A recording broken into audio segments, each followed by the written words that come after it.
All right. Can I get a yo, yo, yo? That's so lame. Yo, yo, yo. Okay, a little bit better. We can work on it. Can I get a show of hands if you learned something in this session? No one, okay, our facilitators learned something. I learned many things. All right, we're gonna have a rapid fire wrap up, and each of your fantastic facilitators and a couple representatives are gonna come up and talk about their key asks from their session, and we'll take it from there. So just your attention for 2 or 3 more minutes. Thank you all so much. Thank you, everyone, for the wonderful discussions that we had throughout this hour and a half. So, my group was discussing and looking into the science policy interface and the future of global environmental outlook. And I will focus on the key asks that we came up together. So, first one for the scientific community is to make sure that they communicate science and it reaches the policymakers. For member states, is the note that science is not negotiable and that we need the policies to be evidence-based and science-based. For UNEP is to work better on its communication strategies and do the outreach strategies that reach different communities and different stakeholders. And the last one for youth community is to look for any opportunities that come in our way to participate and get involved in those opportunities, as well as do different capacity building activities like this Youth Environment Assembly. I will end here and will hand over to Axel to report back from the biodiversity cluster. Hello, everyone.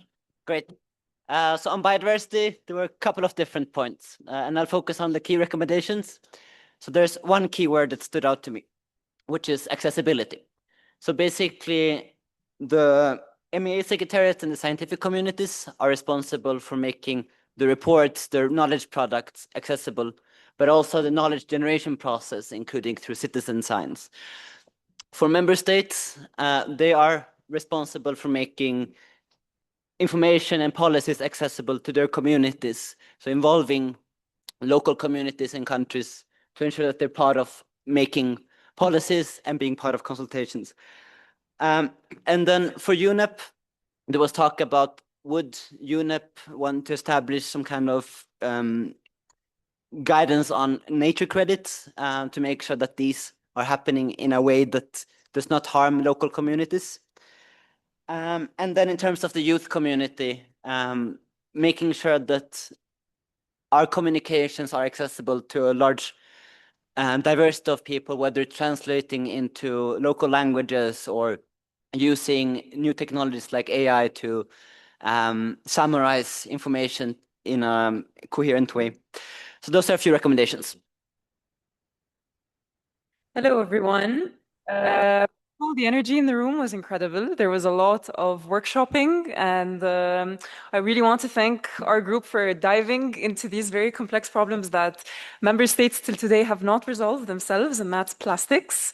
And so it was great to really dive into that complexity, and the iceberg model was very helpful to dive into the deeper structural elements and systems that are keeping the plastics dependence. So our 4 outcomes, the first one was for the scientific community. And that was to support identification of feasible evidence-based pathways for countries to transition away from dependence on plastics. Plastics is very deeply ingrained in our economies at the moment, and a lot of trade and in global trade as well. And so scientists can really play a role in making very clear the evidence and the feasible pathways to meet countries where they're at economically or socially to be able to make this transition inclusive of diverse stakeholders and ways of knowing as well. Secondly, for member states is to begin planning for the transition away from plastics and enable multiple stakeholders to play a role in this transition towards circularity, whether that's youth, private sector, scientists, to generate evidence and to create more of an enabling environment for this transition. Thirdly, for UNEP is to support in creating multi-stakeholder platforms, and I think that that's something that was created during the UNEA process and also in the INC as much as possible for major groups and stakeholders to have a say in the negotiations, to support decision-making from the perspective of multiple stakeholders, scientists, policymakers, private sector, and advocates. And lastly, for young people, us in the room, is to be stewards of accountability. The word watchdogs was used to make sure that the alternative futures that we have, where there's reduced pollution, where there's a reduced reliance on plastics, comes into existence. We can play a role to make sure that there is accountability of member states to begin planning for this transition, and also for each one of us to play a role in this alternative future. There's scientists in the room, policymakers, entrepreneurs, and so each one of us can play a role in this transition. So let's work on this together, and hopefully we have positive results next year, I guess. Thank you. Well, hello. I was facilitating two groups that was discussing climate, an issue that is already being discussed in multiple stages a lot. All right. So my two groups delved into two parts of climate conversations. One is with respect to climate finance, one is with respect to emissions in itself. And I'm straight away going to jump into the major asks that both the groups have identified. Of youth, they have asked us to be more innovative, have asked us to be more supportive of the member states' implementations, to make sure that we also engage in the monitoring evaluation and make sure that member states comply with all of their promises.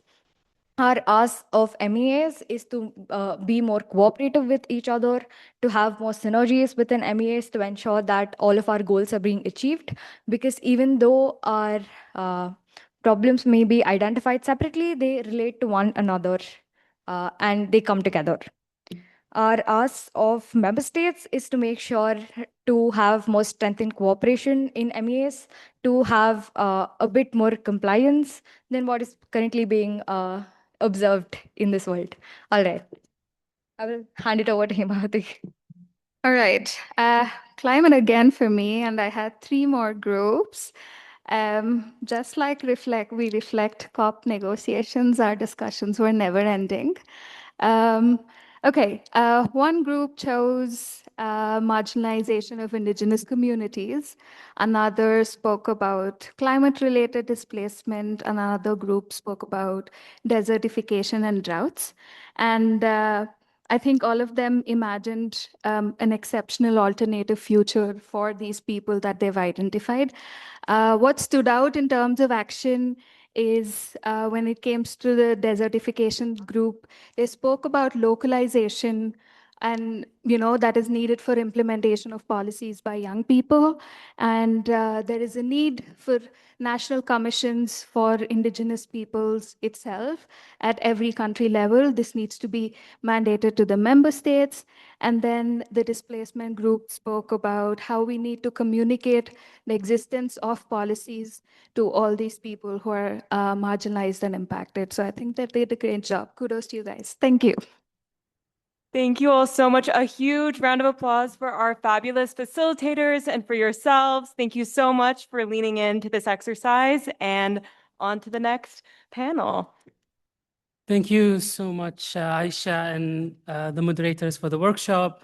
Building on the discussion on science policy, and it has been great to see all the level of engagement and interaction.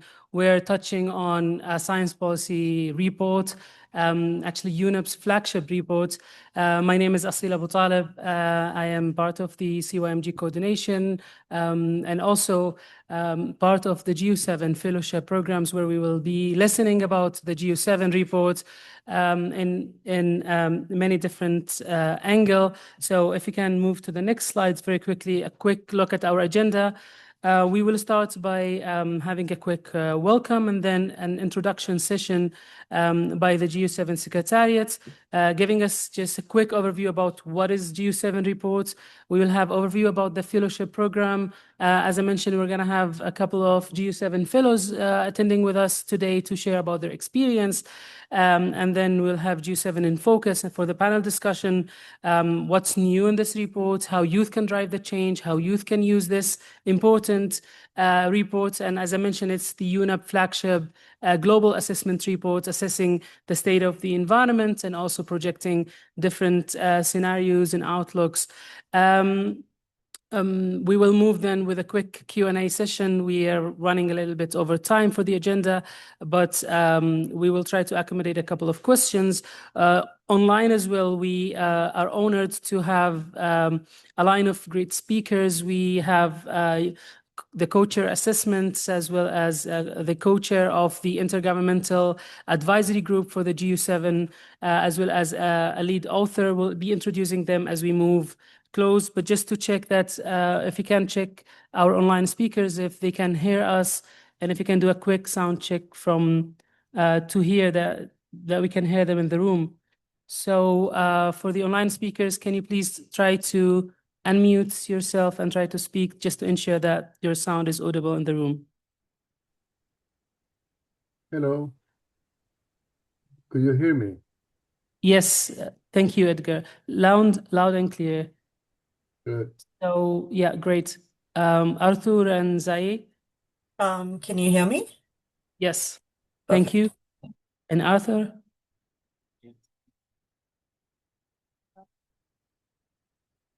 Please. Yeah, Arthur here? all set. Yeah, great. Okay, Thank good. you. Excellent. So we will be starting just to give a very quick context about the report. So the Global Environment Outlook is the United Nations Environmental Programme flagship assessment to the state of the planet. It represents the work of hundreds of leading environmental scientists exploring in unparalleled detail how our environment is changing, and even more importantly, what we can do about it. First published in 1997, GEO equips policymakers with the latest science to tackle environmental challenges and crises, including climate change, nature, and biodiversity laws, among others. Without further ado, we would like to invite Adeline from the GEO-7 Secretariat to tell us more about the GEO-7 report as well as the fellowship program. Adeline, you have the floor. Okay. Hi, everyone. And thank you again for hosting us. We're friends of the Youth Environment Assembly. We've presented here before, and it's always very nice to see so many young faces in this room. So I'm Adele. Thank you, Azil, for introducing us and for inviting us again. I work with the GEO Secretariat, and I will give you a bit more of an overview of what GEO is. We can go to the next slide. I just want to say that unfortunately, we cannot give you any of the key messages from the report because this will only be launched on the 9th of December at UNEA. So we hope that this presentation and this talk will spark some interest from you, and then hopefully on the 9th of December, you can join our press launch, and there will be also a side event in this room. And then from there on, you will see a lot of information, and you will be able to access the report and hopefully read it. Next slide. So I was laughing before because I realized GEO was launched in 1995. It's the 30th year of GEO. GEO is almost not young anymore, to be honest. GEO is the flagship report of UNEP. It fulfills the UNEP mandate to keep the environment under review. It is an intergovernmental expert-led integrated environmental assessment. This means in easier words, that we just work with a lot of different people from different sectors, but also that member states have a clear role there. They usually ask GEO what they want, and then UNEP puts together a team of experts that writes and researches on that. Generally, GEO provides the latest science to inform policy and decision-making. And what you see on the screen is 6 GEOs, and now we're launching the 7th. These are the global GEOs, but actually this approach, this methodology of integrated environmental assessments have been used under the name of GEO at the global, but also at the national and regional level. So there are more than 200 GEOs. We don't deal with them at UNEP. Some are done by governments or other like private researchers, but there is many of those. And then we don't only do the global geo. In the past, UNEP also published thematic geos. One of them was the Geo for Youth. We actually had a couple of editions of that. The latest Geo for Youth was launched in 2021, actually at a Youth Environment Assembly. It was an online one, it was during COVID. But there was a report written by youth for youth. And they really focused on environmental issues specifically affecting youth and what youth could do to tackle them. And I also want to say there was the first interactive publication, fully interactive publication that UNEP launched, and you can still find it online if you're interested. One of our authors, Zaide is speaking after me, she was one of the authors there, and then she became an author of GEO-7 also. Next slide. Now going into the present, we're about to launch the Global Environment Outlook 7 edition. There's a bit of an echo. Anyway, so this one will be the most comprehensive global scientific environmental assessment ever carried out. We try to say this because there are other famous reports, you might have heard about them, like IPCC, IBES reports. They usually focus on a very specific topic. So IPCC is huge, but it's a climate report. IBES, they have different reports, but they're usually related to biodiversity, to ecosystem services, while GEO really tries to cover a bunch of environmental issues and different approaches on how to tackle them and what can be done about them. It's the product of hundreds of scientists from many different countries. 287 is just the number of the authors and the fellows, but if we count the reviewers, the advisory bodies, the technical partners, we get to around 1,000 people. As I said, it will be launched on the 9th of December at 12 in the press room, just somewhere there. And then we'll have a side event here at 1:45, so in this room in Tier 1. So I hope to see some of your faces there. Next slide. So what is GEO? Everything I can tell about that. GEO-7 focuses on how to tackle the global environmental crisis we are facing and what action we can take. So it really provides science for policy action. Next slide. This is just an overview of what GEO does. And again, I really hope you will be more interested next week and you can see the key messages coming out of it. GEO-7 analyzes the state of 4 key natural systems: air, land and soil, ocean and coast, and freshwater ecosystems, and gives you the science of where we're at with those systems. And then it goes into developing some solution pathways for the transformation of 5 key systems: the economic and finance, the material and waste, energy, food, and environment. What does that mean? That really goes into proposing what are some solutions that can be actioned, what are really the actions that can be done at the policy level, but also taking a whole of government and whole of society approach, how everyone can work together to try and transform these systems to have more sustainable and more equitable futures. Also, GEO-7 had an integrated modeling. There was a group of scientists that put together models that were also used in other assessments and created a modeling framework and a scenario analysis for GEO to support these solution pathways. So there are some interesting data that came out of that. We also, while GEO is a global report, there is also like regional perspectives. So it goes into analysis at the regional level. And also very important of this new GEO-7 is that there was an integration of diverse knowledge systems. We worked very closely with indigenous peoples. We had dialogues with them and also with behavioral scientists.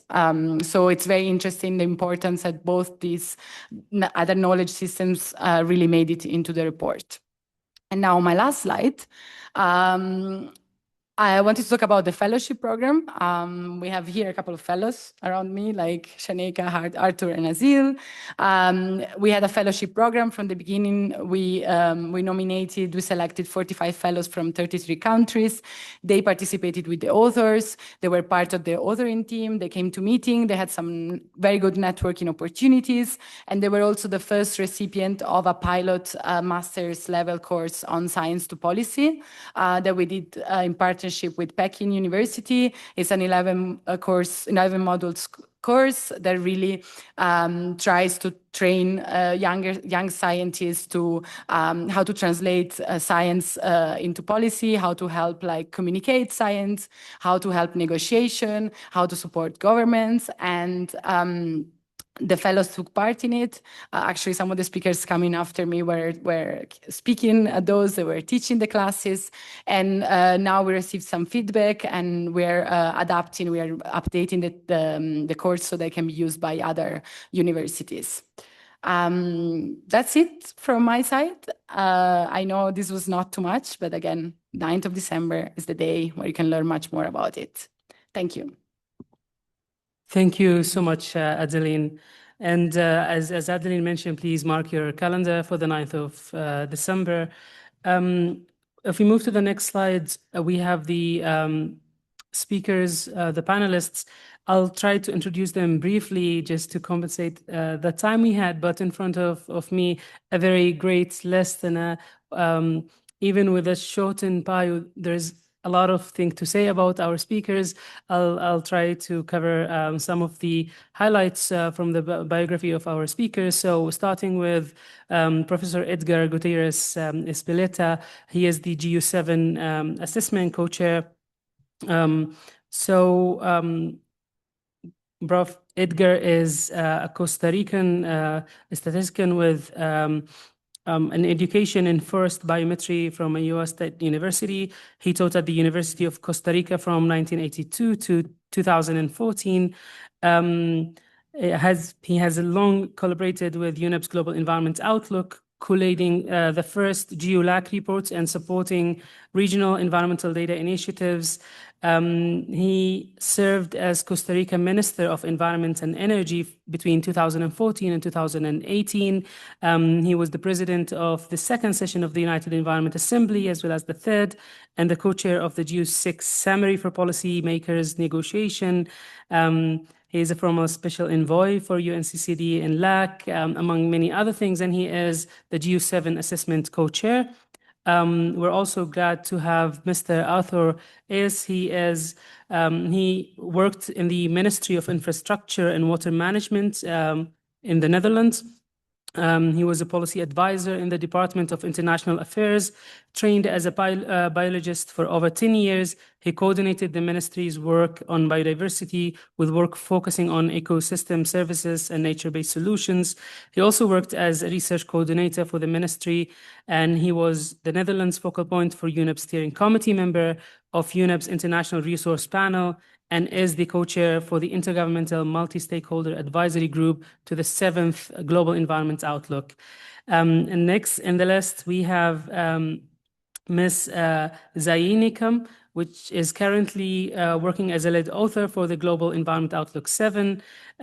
She has a long-standing experience with Global Environment Outlook assessments in a variety of roles, including fellow for GEO-6, contributing author for GEO-6, Asia Pacific and Making Peace with Nature assessment, also coordinating lead author for the GEO-6 Youth Assessment. She is currently pursuing her PhD at Carleton University, focusing on climate adaptation and housing.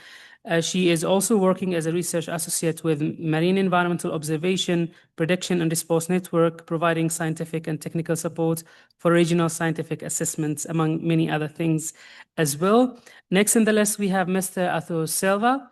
He is a PhD scholar at the University of Denver, Colorado, specializing in ecosystem restoration and the design of nature-based solution. He previously served as an intern in the Agriculture and Inland Waters Division of the UN Environment Program's Convention on Biological Diversity, where he contributed to global efforts to reduce pollution and its impact. Arthur brings 9 years of private sector experience as a project manager at AB InBev. And also he's currently a fellow of the 7th Global Environment Outlook and serves as the Latin American and the Caribbean focal point to CYMG. And then we have Dr. Shanika Lester, is an environmental geographer at the University of the West Indies of Jamaica, where she works as a lecturer. Her work focuses on water security, environmental governance, and the water, energy, food ecosystem nexus for climate adaptation and sustainable development. Dr. Lester is a UNEP Global Environment Outlook Fellow, contributing to the assessment of regional similarities and differences in Latin America and the Caribbean.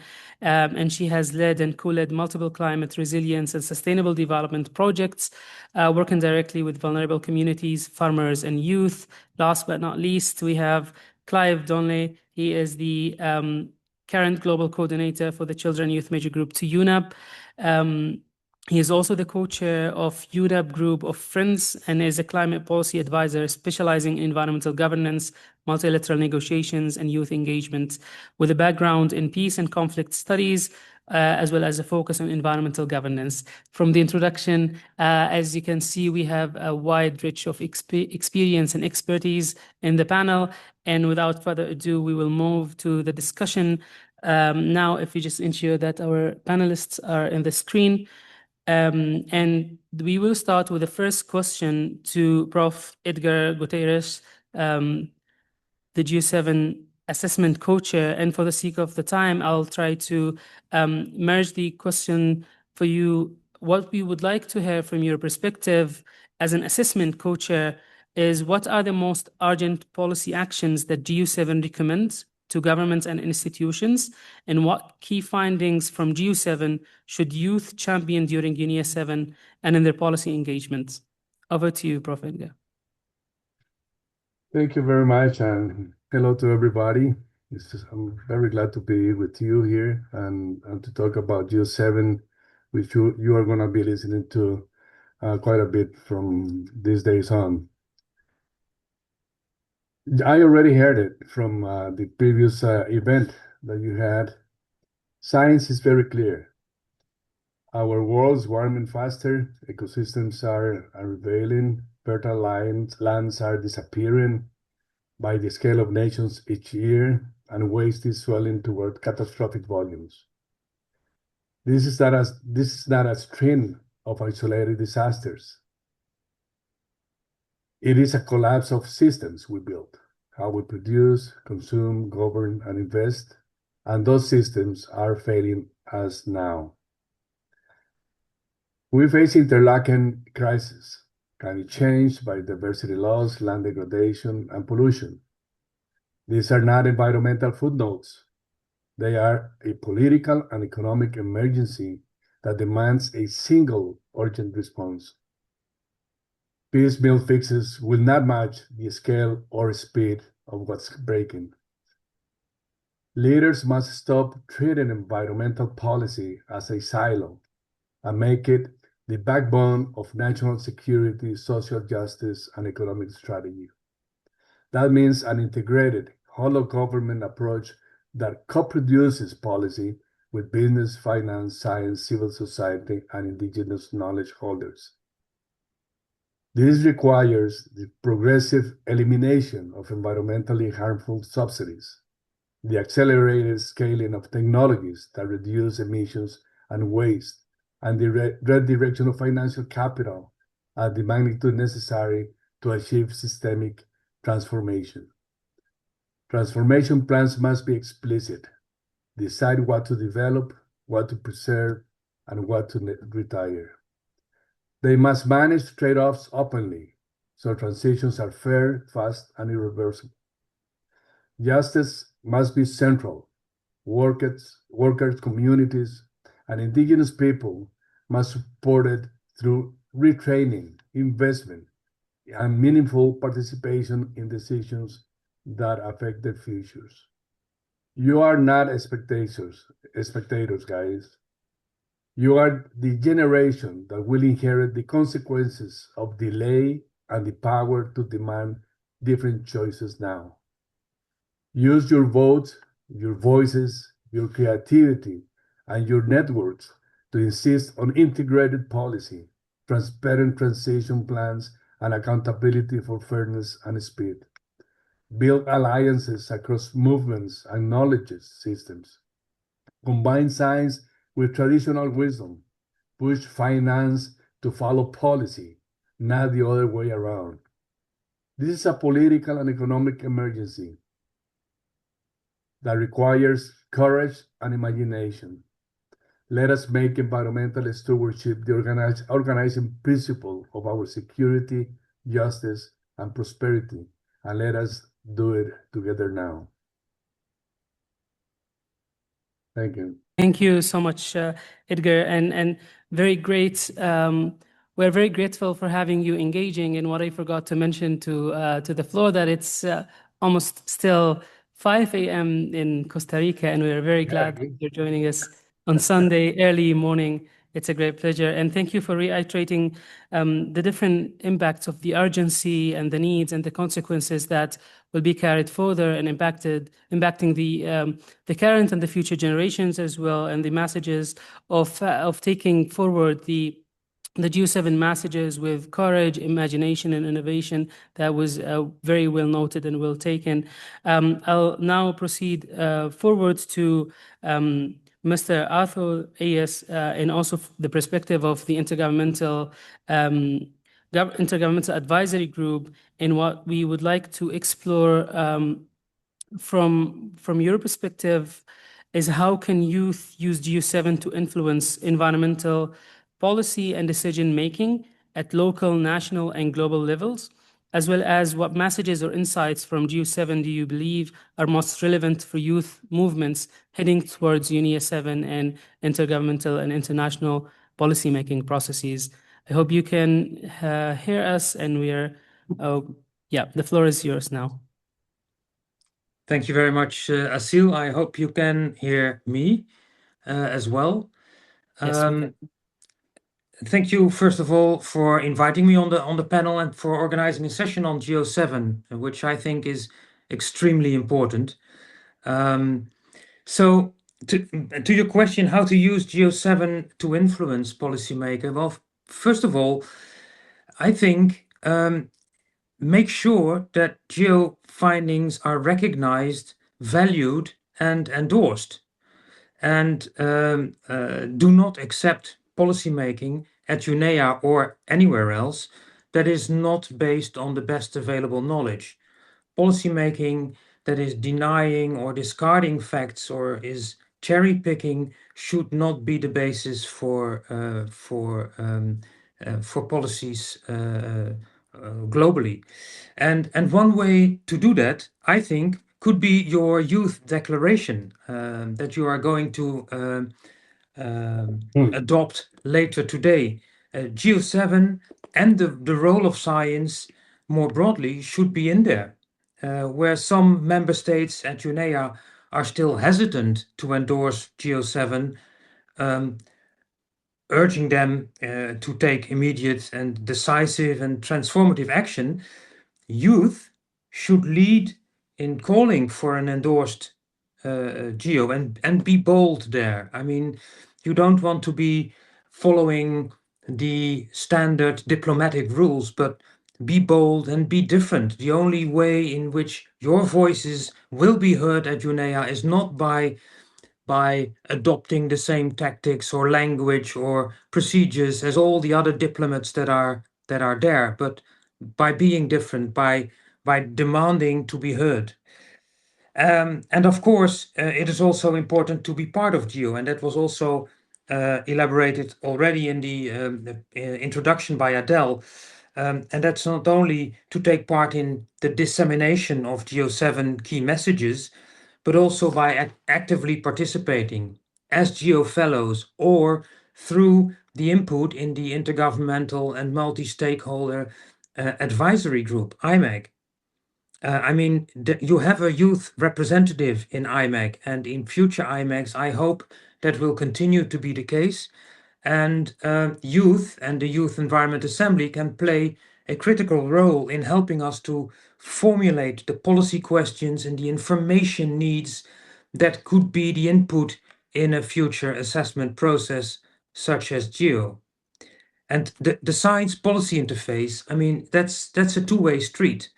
So you're not only taking part in formulating the questions and the information needs, but also in disseminating the results. And GEO-7 is calling for a whole of society approach and for transformative change. And I think for youth in particular, that means nothing about us without us. So make sure that you're on board for next iterations and make sure that at the upcoming UNEA, sufficient attention is being paid to the findings of GEO. So to your second question, what messages and insights are most relevant? I would name two. First of all, time. We are running out of time. That's one key message coming from GEO, and the windows of opportunity are rapidly closing. And you, I think, of all major groups and stakeholders, do not want to be left with the after party mess, having to clean up and pay the bills. So, therefore, again, you need to be vocal, you need to be heard at UNEA, and you need to call for not only endorsement of GEO-7 findings, but also the implementation of those findings in a knowledge-based best available knowledge-based decisions. And the second key message, I think, and I'll stop there, is inclusion. I mean, as I said, GEO-7 is calling for transformative change and a whole of society approach. And that means that policies need to be designed, implemented, and monitored with youth participation.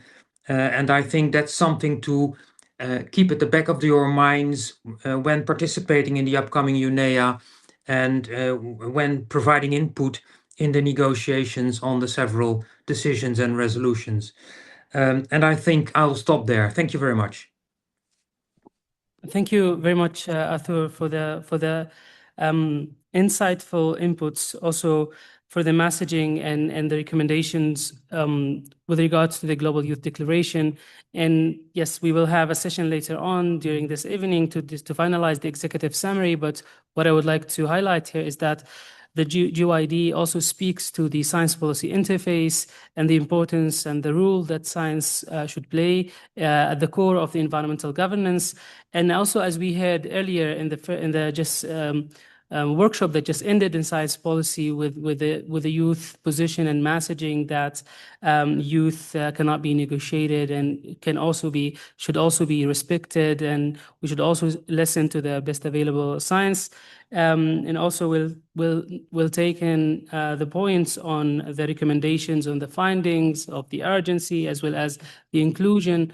I'll move forward to our next panelist, Zayi. And as we see the contribution to Zayi from of the GEO-7 being a lead author, our question is, how can GEO-7 support efforts around intergenerational equity and environmental justice? And what are key insights as well, or evidence from GEO-7 that youth should integrate into campaigns and policy discussions at UNEA 7? Over to you, Zayi. Thanks. Thank you for having me. And I feel like GEO-7 is already integrating a lot of intergenerational equity and also environmental justice.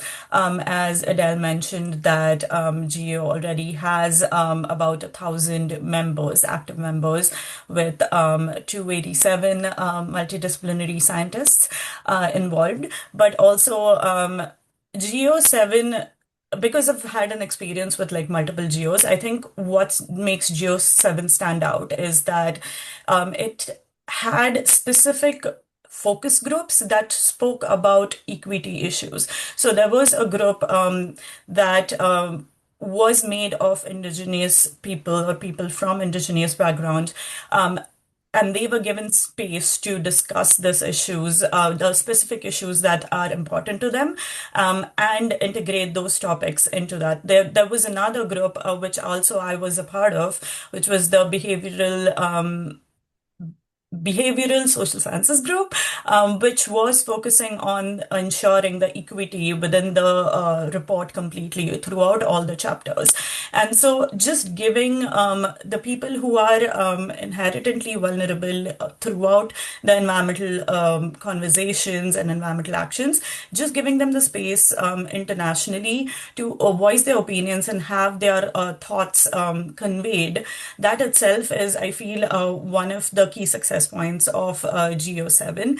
And also in terms of the content, the report did not focus only on the physical aspects of climate change, but also on addressing the socio-economic impacts of climate change and how to transition as a system.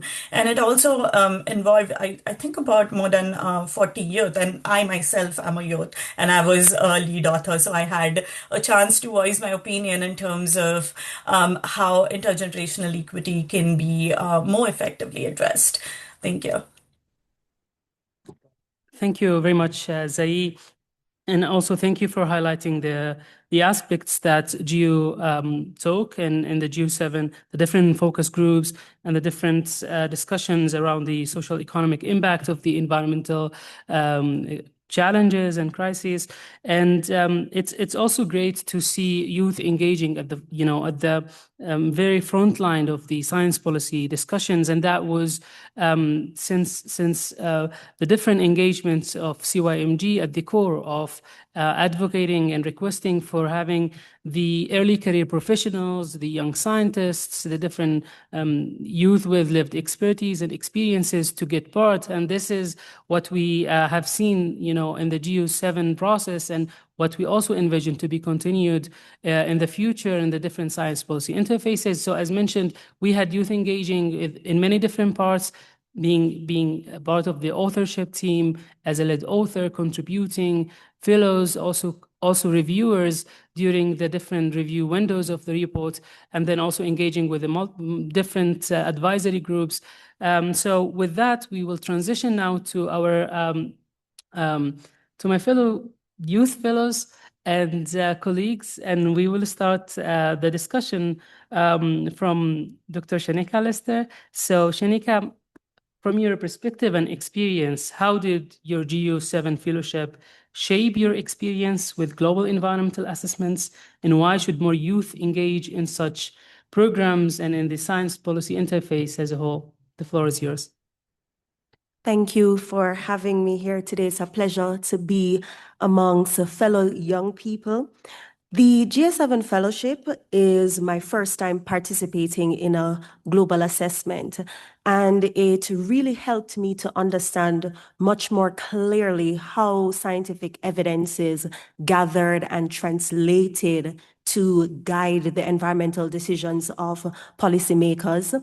One of the things the process emphasized was science communication, not just producing knowledge, but ensuring that the findings are presented clearly and strategically for policy and implementation. And so that was a very good experience for me.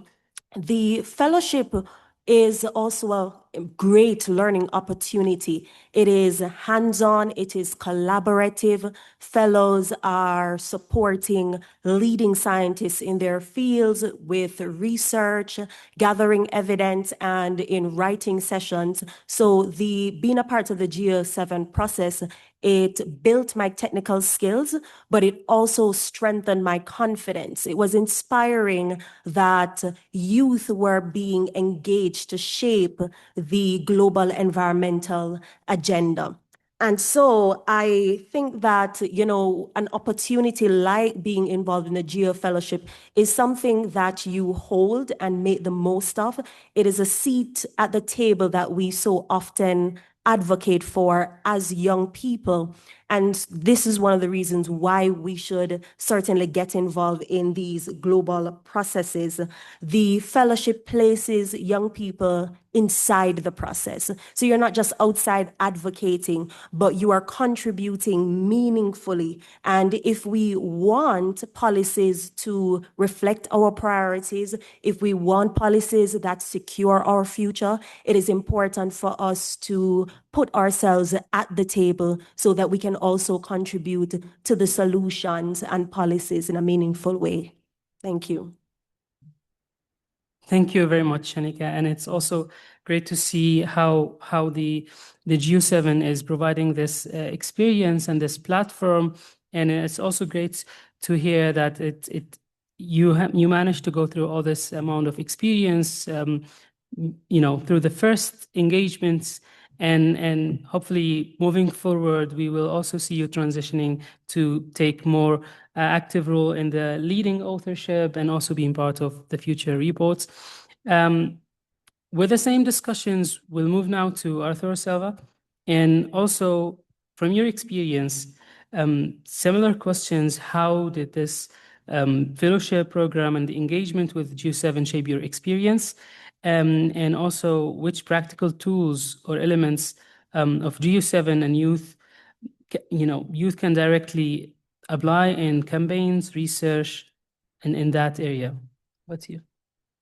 So thank you very much, my friend Asil, for the question. And I'll speak from my heart. So first, I would like to thank you, Adele, for your great job in this fellowship. Thank you, Duan, for your job. Thanks, Caroline, and thanks, Ignacio. Without you, it wouldn't be possible. And GEO-7 Fellowship was the best experience I could ever have in my life. And thank you very much for that. I could develop many capacities I didn't have, but I'm going to point out 3 of them that is very aligned with your capacities as well.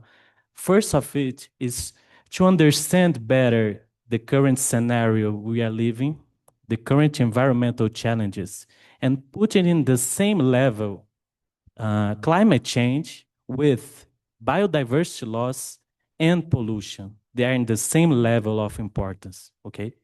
Second, we could learn how to develop solutions with the best scientists in the world, because you've selected only the best to write this chapter, okay? And always push into the how, not only the solutions. In GEO-7, we have the how to implement these amazing solutions that are coming from science, okay? And the last one is how to communicate these solutions to make policy.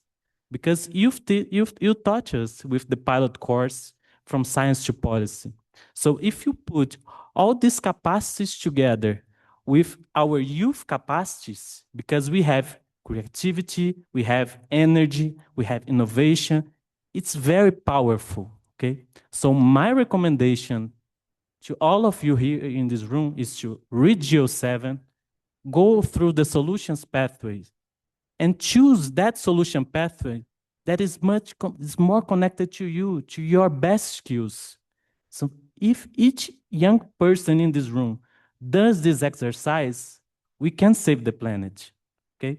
And talking about the tools, we have chapter 16, which is my favorite chapter, which is the circularity transformation pathways.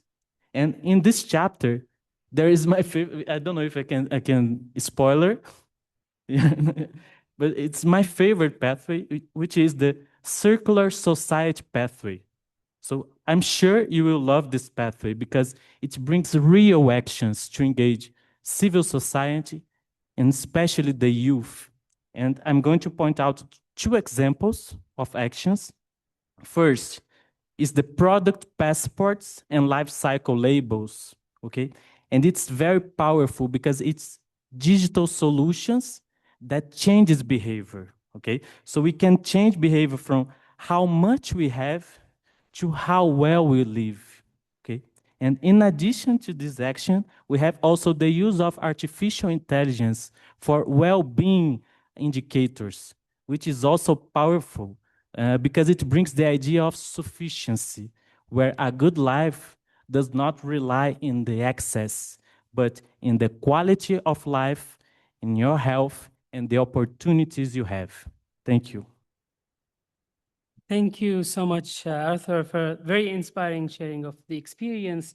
And it's also great to hear your experience and how this has been a transformative journey. And I hope this is also inspiring the youth attending here and online to look for such, fellowship programs and engagements. There are several avenues of engagements when it comes to the science policy panels and interfaces. GEO is one of them. There are multiple opportunities. So it's also an extension of the invitation to look for such opportunities and engage.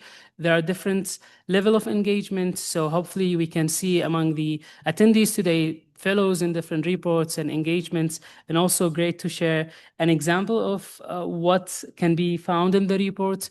And I think this is a great invitation for you all to read the report. So GEO-7 is coming with a very rich and in-depth knowledge and solutions and discussions. So, you know, from assessing the current state and how we can improve it to many other points. And yeah, one thing that perhaps I should have mentioned at the beginning is that this report is a product of over 280 scientists from over 80 countries. And then it's, you know, one of the most comprehensive scientific assessments of the global environment ever carried out. So stay again tuned for the 9th of December. Our last speaker, last but not least, Clive Donnelly, the Global Coordinator of CYMG. And our question for you in this regard is, how does CYMG plan to take GEO-7 findings forward, to use it to strengthen youth engagements in the different environmental actions and policy making, and what would make global environment assessments like GEO more accessible and meaningful for youth from your perspective? Over to you. Thank you so much, Asil, for the floor. As a constituency, we continue to, engage in high-level policy and negotiation processes. And through this, we also help in producing high-level policy documents. For example, the current drafting of the Global Youth Declaration on Environment, and having engaged in various GEO processes, including the recently concluded the GEO-SPM process summary for policymakers. We tend to take these insights and incorporate them into high-level policy documents that we produce, including the Montaigne Youth Declaration. Having these solution pathways inclusive. And right now, as we're moving towards the launch of the GEO, we continue to call for a decisive endorsement of the GEO, having also representation in the Intergovernmental Multi-Stakeholder Advisory Group, IMAG, whereby we also try to see how our youth representative in IMAG represents our voice in IMAG, and also in the Multi-Stakeholder Experts Scientific Advisory Group. And additionally, as a constituency, we continue to support dissemination of the GEO reports, how we can be able to ensure that these critical scientific findings and the publications from scientists, and also including with the youth fellows in the GEO process, how can we try to support the translation of these scientific documents into relevant capacities of young people, not necessarily those who are scientists, because GEO being an independent assessment flagship report, it is not only meant for scientists, but also to influence decisions that we're trying to incorporate. And as a constituency, we also work to translate high-level technical scientific message from GEO into understandable findings. For instance, in the sidelines of the GEO-SPM, we're able to convene a gathering with the GEO Young Fellows on getting their inputs, having engaged in writing or crafting various chapters. And these scientific findings from various scientists, how do they continue to influence the process? And for us as Children and Youth Major Group, as a constituency, we are the ones who are holding the mantle, also holding the balance, and also working side by side in translating scientific evidence. And this scientific evidence from GEO also helps to influence various thematic segments of the constituency. For example, the policy working group, the chemicals and waste, and how do we able also to ensure that these findings can be able to be translated in connecting the synergies that are missing, mostly in the policy position and capacity building, which is one of our critical things that we do. And lastly, as a constituency, we've also been organizing various youth boot camps, which a couple of you have engaged. And these youth boot camps also help in young people training in understanding how negotiation processes works, so that when we come to these informative decision policy processes, we can be able to find the missing link or the missing line between politics and science. And because as we continue to call for strategic endorsement of the GEO, we do not want these critical scientific findings from long months of research and work. We do not want them to be turned into political euphemism. I thank you. Thank you very much, Clive.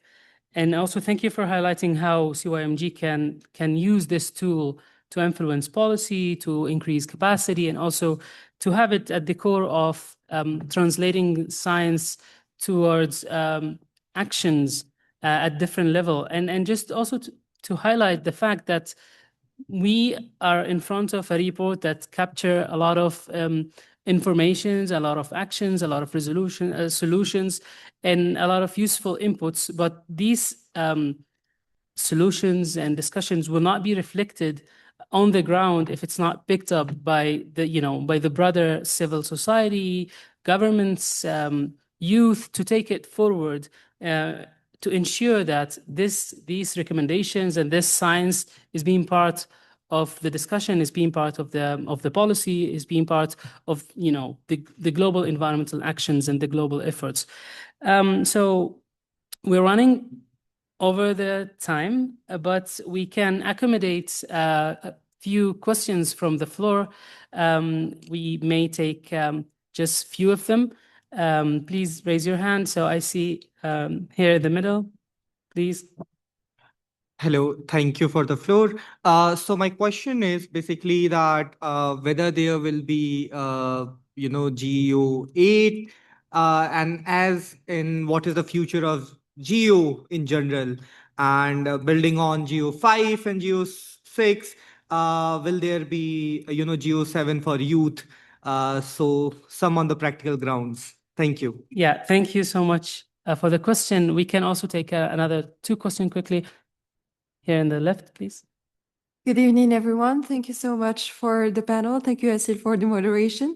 So my name is Anfer. I'm the regional focal point of Africa Regional for CYMG. I was in a side event where they shared that there's going to be the launch of the explained version for the youth of the GEO-7 on the 9th as well. So we are eagerly waiting for that. And my question is, for the science policy course, is there any hope to open it to the public and make us benefit from the training? Thank you so much. Thank you, Omnia, for the question. Any other question? I have one hand in the middle, and that will be our last.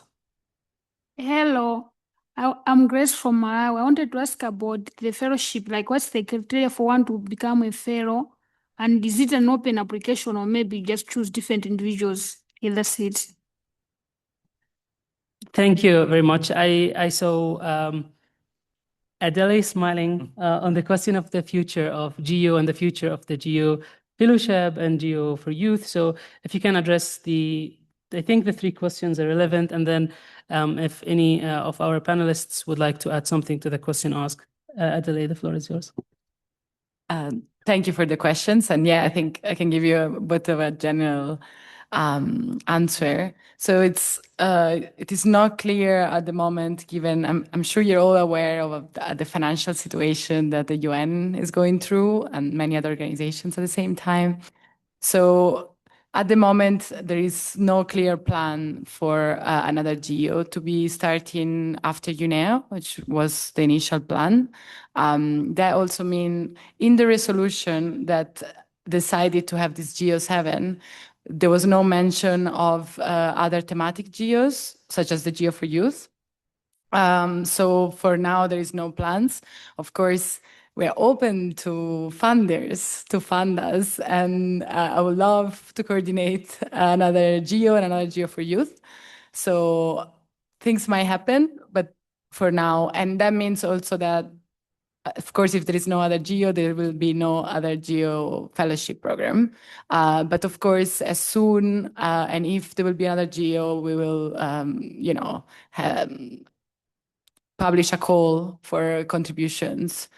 And yeah, you were mentioning something. I mean, we're launching on the 9th. Hopefully, like lots of like explainers of GEO will be available. Interactive. We have an interactive story. There will be a video. You will hear. There is an exhibition upstairs. It's been set up. But from the 9th, you can come and scan the QR code, and you will find a bunch of things about the course. We're trying to update it, and hopefully universities will pick it up. But we hope that maybe after a while, if it's been taught around, it can be used more publicly. We're trying to find ways. Thank you. Thank you very much, Adele, for addressing the questions. I'll open the floor very quickly for our panelists connecting online or in person if they would like to add anything before we close. Asil, Arthur, could I? yes. This is Arthur. Sorry for not being with you on camera, but on the question of GEO-8, could I briefly add something to what was said by Adele, which is right. We have budget constraints and we have a difficult situation. But then again, I would very much hope and expect that there will be a next global assessment.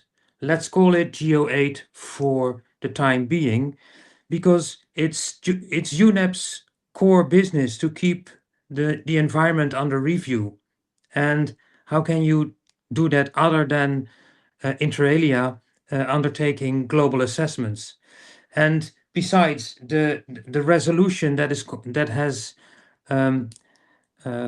requested the GEO-7 also requests the ED to undertake regular GEOs. So looking beyond GEO-7. So a GEO-8 will most likely be different. It will not just be a next edition of GEO-7, but I think what GEO-7 achieved in engagement, in having a participatory and approach to things with inputs from stakeholders like the youth constituency, I think is far too precious to not use in the future. So I would very much hope and expect that there will be a GEO-8, and it's up to all of us to ensure that we will all be part of that, including all major groups and stakeholders. Thank you. Thank you very much, Arthur, and thank you to all our fellow panelists and speakers for this session. Can you please give a big round of applause for all the speakers of this session? We hereby closing this session. Just the final remark is stay tuned and wait for the launch of the report, read it, carry it forward, and hopefully also we see future global assessments and future engagements that we saw how such programs and such engagement are useful and impactful, and hopefully to see several more examples of such engagement. Thank you very much all for listening. We'll have a few minutes to rearrange the podium and get prepared for the next session. We're going to start soon and another session about youth to beat pollution and focusing on the aspects of pollution as well in this room. And then in conference room 3, there is a session on AMR and One Health approach.